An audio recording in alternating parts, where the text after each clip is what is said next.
Cuties మీరు ఎప్పుడైనా పిండి పులిహోర తిన్నారా? అసలు విన్నారా? లైట్ డిన్నర్‌కి బెస్ట్ రెసిపీ ఇది. ఈ రోజు కుక్కర్‌లోనే నిమ్మకాయ పిండి పులిహోర చాలా ఈజీగా ఎలా చేసుకోవచ్చని చూపిస్తాను.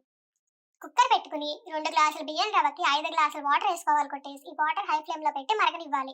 ఇలా మరుగుతున్నప్పుడు 2 టేబుల్ స్పూన్ ఆయిల్, టేస్ట్‌కి సరిపడా సాల్ట్ వేసుకోవాలి. 1 ½ టీ స్పూన్ సాల్ట్ అయితే సరిపోతుంది. ఒకసారి సాల్ట్ కలిసేలాగా కలుపుకొని ఇప్పుడు బియ్యం రవ్వ వేసుకుంటూ కలుపుకోవాలి కొట్టేసి. ఇలా వేసుకోగానే కుక్కర్ మూత పెట్టేసి హై ఫ్లేమ్ మీద 2 విజిల్స్ రానివ్వాలి. 2 కంటే ఎక్కువ వస్తే మాడిపోతుంది, జాగ్రత్త కుటీస్. కుక్కర్ చల్లారాక ఒక పెద్ద పాత్రలోకి ట్రాన్స్‌ఫర్ చేసేసుకుని ఈ పిండిని చల్లారనివ్వండి కుటీస్.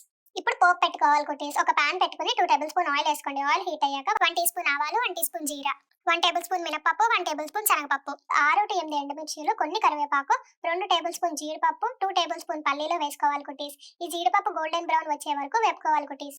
చల్లారిన పిండిలో 1/2 టీ స్పూన్ పసుపు, పోపు వేసుకుని మొత్తం కలిసేలాగా కలుపుకోవాలి కుటీస్. ఆ తర్వాత నిమ్మకాయ రసం వేసుకుంటూ మధ్య మధ్యలో టేస్ట్ చూసుకుంటూ కలుపుకోవాలి కుటీస్.